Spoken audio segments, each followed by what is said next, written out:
gas chromatography, which has been routinely used for detection of gaseous samples. In this today's lecture, we are going to see in detail what is chromatography, principle of chromatography, theory of operation, components utilized in the technique, detectors, the detailed working, advantage, disadvantage of the detectors, overall gas chromatography advantages compared to other chromatographic techniques and its application in day-to-day life. Now we'll just revise what is chromatography, little bit history about the chromatography. We all have been aware that this was the technique first time invented, detected by one of the Russian botanist Michael T. Sweat. He was interested in separation of the plant pigment and it has been utilized paper chromatography as one of the techniques to separate the plant pigment. Further, the inventions had been done in the chromatographic technique and first time gas as a mobile phase or vapor as a mobile phase has been utilized to do the separation. So, what we have understood from the word chromatography is chroma means color and graphy defines you writing. So, it is color writing where separation of mixture into their constituents based on preferentially adsorption if solid as a stationary phase used. So, chromatography is a physical method of separation in which components are separated and distributed between two phases. One is stationary and one is mobile. Now, if we go for gas chromatographic technique, we try to understand how the separation takes place. Here, definitely one of the phase is gas as a mobile phase. So, how the separation takes place? If I put a sample inside a column where gas is moving as a mobile phase and stationary phase has been coated inside the column, inner layer of the column, separation takes place between solubility of your mixture in solid layer and gaseous mobile phase to separate out the compound. If I change the stationary phase, there are two types of gas chromatographic technique. Mobile phase remains the same. Stationary phase, if I make it solid, it has been called as gas solid chromatography, and if stationary phase is utilized as a liquid, it has been called as gas liquid chromatography. Now question might be there in your mind, how liquid can be a stationary phase. So here liquid is adsorbed, non-volatile liquid is adsorbed over a solid support and hence we can utilize liquid as a stationary phase too. We are going to see how these two techniques vary from each other. In case of gas solid chromatography, stationary phase which has been utilized is solid granular silica, alumina or carbon like our TLC plate. Whereas in case of gas liquid chromatography, where as I told you, non-volatile liquid has been coated on a solid support. Here the solid support utilized is diatomaceous earth particles which can withstand the high temperature. As we are putting the column of separation in thermostat, your solid support should withstand the high temperature. Now, how the separation takes place in gas solid chromatography and gas liquid chromatography? Can anyone guess? Yes, you are right. Like in case of TLC, the separation takes place based on adsorption. Similar process happens in case of gas solid chromatography. And in case of liquid, very good, like column chromatography, separation takes place between gas as a mobile phase and liquid as a stationary phase based on partition, solubility between these two phases. Now, I can apply gas solid chromatography for hydrocarbons and gas liquid chromatography for most of the organic compound. Gas liquid chromatography has a vast application. We are going to see in detail about the gas liquid chromatography. Now, why I make a sentence promptly as it has been a wide application. The idea behind this is you have done thin layer chromatography TLC plate in lab. Okay. Now you have used mobile phases. Have you? Yes. You might have used one or two liquids in their composition. Some proportion you might have utilized. Now just make a list of organic liquids. If you try to make a list of organic liquids, definitely 10 to 15 liquids are there in front of you. And if I statistically try to do the combination of these liquids, I may get number of liquid phases to separate out organic compounds. Because of this availability of so many combinations of liquids as a stationary phase, gas liquid chromatography is most popular technique used for separation of large scale. Now we'll see how this instrument looks externally. This instrument you might have seen in your colleges or nearby instrumental labs. Externally it is very compact, and internally how the things are kept as an components of gas chromatography. You can see there is a gas cylinder, control of gas cylinder, some sample injection, and the coil structure is nothing but the column which has been kept in a thermostat, because you want your sample to be converted into gaseous phase. Then and then only they can separate out. Above this, a detector has been placed and readout device as a separated components. Now, internal view of gas chromatographic components, if I look, this whole structure, it is made up of steel. As we are keeping your column in oven, it should withstand that high temperature. This is the injection port. This is the top view of your instrument, and here one of the detector has been shown to you, which has been told as flame ionization detector. We'll see in detail in our further slides. If the flow chart, if I want to see how the sample flows towards the detector, this is simply a syringe, like you put an injection in your body. As very small amount of the sample is sufficient for the analysis, you just put that sample, dissolve the sample if it is solid, dissolve it in volatile liquid. If it is liquid, you can inject. As it is gaseous sample, you make them soluble in one of the liquid, purge them in a liquid, and inject very small amount of sample in microliters also. The sample is sufficient for analysis. Now, when you inject the sample, the mobile phase as a carrier gas has been shown over here, which carries your sample. Here the sample get converted into gaseous phase. It has then passed through the column. This is coil structure, very long column. You can kept in a compact form by this coiling, and then it can be detected by an detector. Now if we see in detail what are the different components which are playing a role for separation of the compounds. Can you tell me, can you guess different components? Yes, simply a mobile phase you need as a carrier gas. Very good. Then what do you need? Sample injection. Then the column and detector. Very good. We'll see in detail. First component, a tank of carrier gas. Now there are number of options available. Now which particular gas can be used over here as a carrier gas? What are the different properties you should have to be used as a carrier gas? It should be inert. It should not react with the components which are under separation. It should be available in low cost, and it should respond towards the detector. So which are the different gases available as a carrier gas? Helium, nitrogen, hydrogen, argon. Most commonly used is helium and nitrogen, which gives a response toward the detector.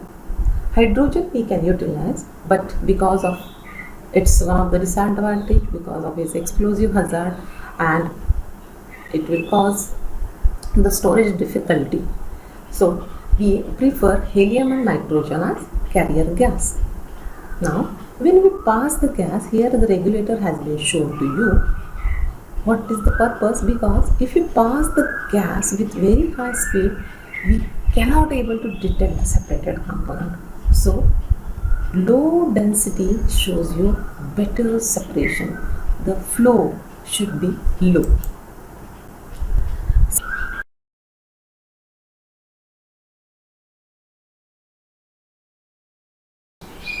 Now we'll see how injection port or gas sapling valve works.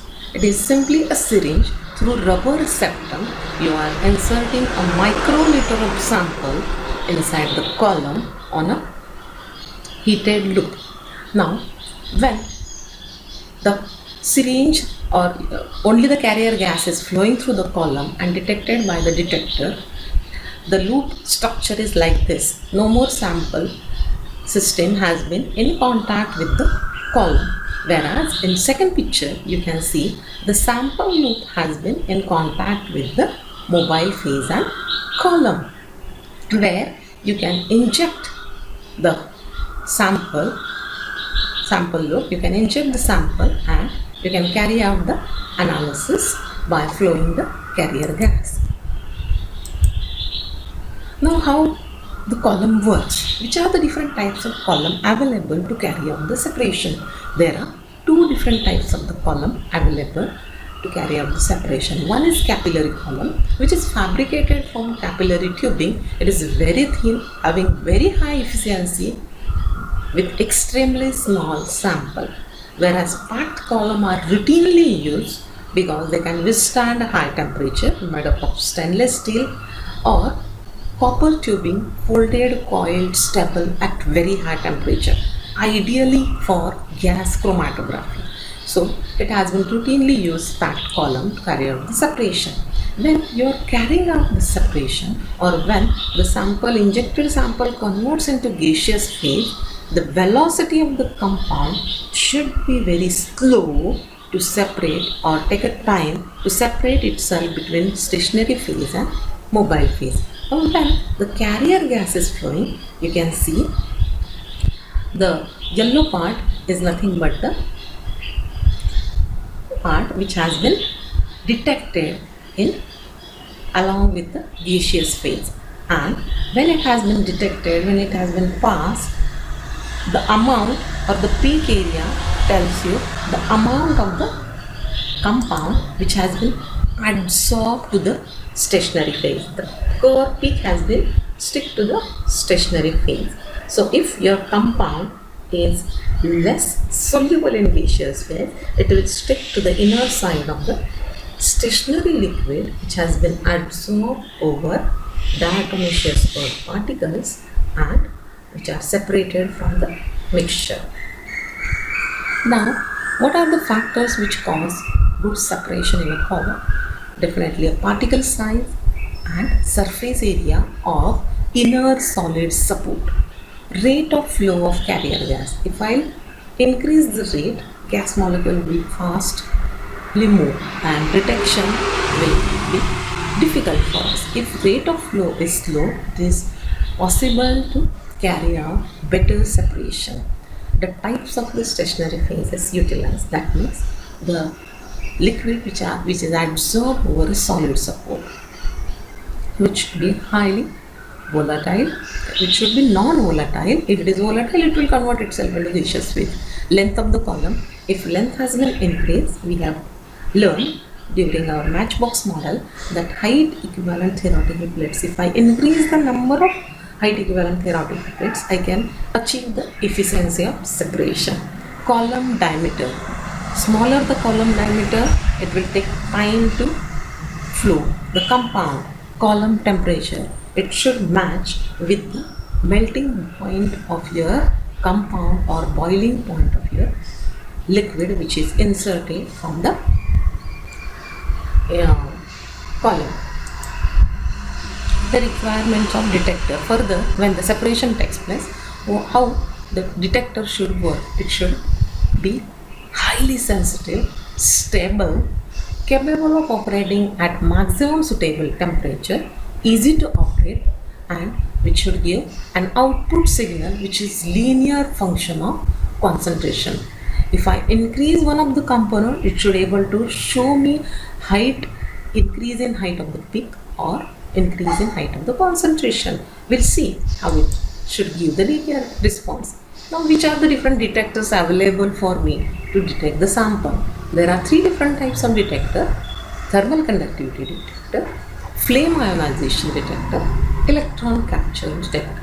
We'll see one by one in detail these detectors. Now we'll see the first detector, thermal conductivity detector. If I look at the pictorial presentation over here, which is similar to the Wheatstone bridge network, this cross-linking you can definitely correlate with one of your physics experiment you might have done, Wheatstone bridge network. Now how it works over here? Here, Wheatstone bridge network, it has consists of either platinum, gold or tungsten wire in a network. Now, when you are passing the separated component over this detector, it detects based on difference in thermal conductivity of carrier gas from this loop and carrier gas plus sample. On one side you are passing a carrier gas only, on other side along with carrier gas the separated sample. Difference between their thermal conductivity makes the current to pass through the detector. So thermal conductivity affects the resistance as a function of temperature.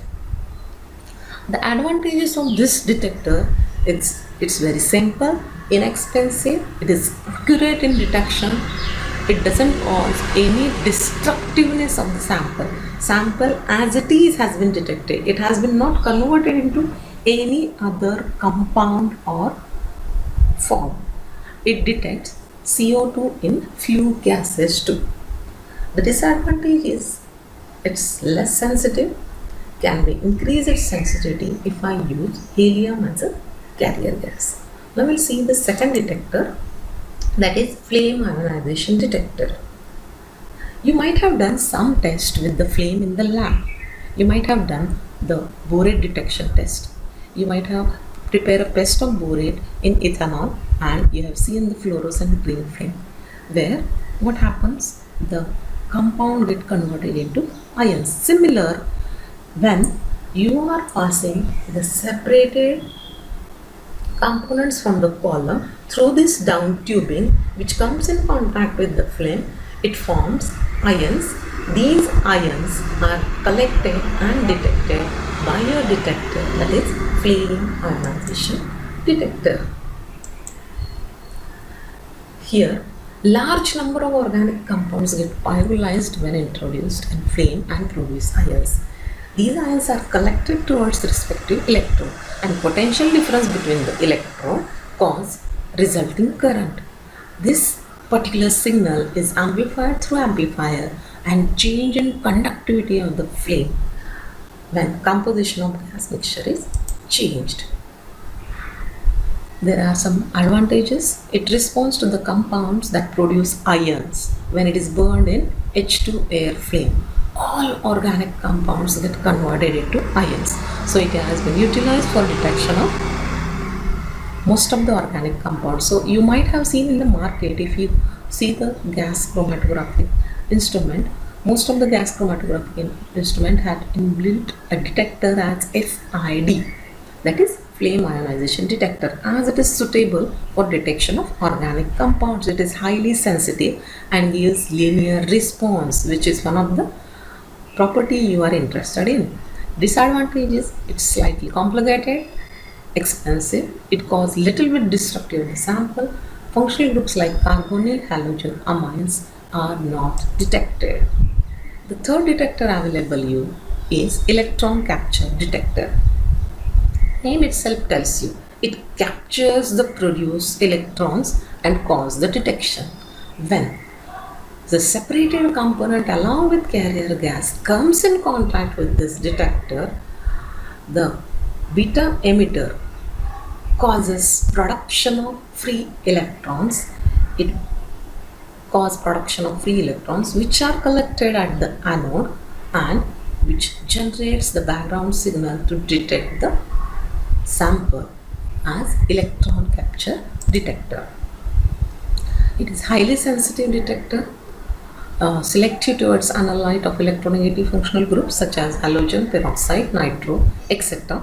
Detection and determination of chlorinated insecticide does not alter the sample. Very good advantage. Disadvantages, it slightly cause destructive. As you are producing the free electron, it causes the destructiveness of the sample and it gives little bit non-linear response. Once you get on detector the detection of sample, you'll observe that on your monitor, on your computer system, on your software, you'll observe a chromatogram. That is, when you inject the sample, your time of analysis started. So time is one of the factor and detector response is another factor. So you'll have a graph of detector signal versus time. You'll observe there are two peaks. If I simply pass only a single compound, the graph will be obtained as it is, as I have shown over here. Injection of sample is detected by the first small peak over here that defines your sample has been injected. Now the second peak has been observed after some time. That means whatever sample you have been injected, it is detected by the detector and observed as a peak. Now this peak height depends upon how much concentration of the sample you have loaded on column. So gas chromatogram is response of detector plotted as a function of carrier gas volume. Now what are the particular information you can gather from this chromatogram? One characteristic information you can gather from this graph for a particular compound is retention time. You might have seen over here above TR, that is retention time. How we can find out TR? It is time of interval from the point of injection of sample to the detector response peak height. So that distance defines me retention time measured in seconds. Concentration of sample, that is area under the curve, is concentration of sample. So if I look at the chromatogram, how I have analyzed which how I have carried out, and one can carry out analysis. You have qualitatively detected that compound is single. Quantitatively detected that area under the curve defines you concentration. So if I injected more than mixture of compounds and separation, if I observe in this fashion, where point of injection, first compound peak A, second compound peak B, I can carry out detailed quantitative analysis if I am having this complete clear-cut separation, where two peaks are well separated from each other. They are not overlap. They are separated from each other. Which are the things, which are the parameters you have to find out from this chromatogram? A, height of the peak from the baseline. You have to find out height of the peak. And second parameter, you have to find out width at half height. So what formula you are going to use to find out area of the peak is area equal to h, small h, height of the peak multiplied by width at half height. For both the compounds, if I calculate peak area, I can calculate just by multiplying h and w at the half height. I can find out their percentage considering area of individual compound divided by total area, that is addition of these two compound peak areas, that is the total area, multiply by 100. So I can find out percentage of compound A and compound B in an injected sample. So you have learned over here important application, that is quantitative analysis by using GC. If I load very mixture of n number of compounds like gasoline, if I injected a gas chromatogram, it can detect all those hydrocarbons. You'll see a chromatogram like this, that each of the component has been detected and they are observed as single line over here. So you can find out, you can detect, you can qualitatively say there are 23 compounds present. Quantitatively you can find out area under the peak, or simply I can say 2, 3, 4, 6, 9, 11, 13, 17, 20, 22, 23 are higher in their concentration or similar concentration compared to all other peaks. When you are carrying out the separation, definitely separation carrying out the different parameters cause the separation differs based on different parameters like retention time, area under the peak. You have to take care what is the oven temperature, you have to take which carrier gas you are utilizing, which detector you are utilizing, at what temperature you are putting the column, how much sample you are injecting. So these parameters definitely affect the separation. If I change the parameter to have good resolution, resolution here defines separation of peaks. To have better resolution, I may change the parameter, and if I am changing the parameter for better resolution, that defines method development by using GC, which is the routine parameter carried out in pharmaceutical analysis. Now, if I am interested in speeding up my analysis, and if I am causing some problems with the analysis, some components of mixture which are having very high velocities and others are extremely slow, then slow down the fast components so that can be separated. Speed up the slow components to carry out the analysis. How this is possible? You have to carry out trials, you have to check which components are having slow speed. At that time, your carrier gas, you have to increase the velocity of the carrier gas and show some changes with respect to method development.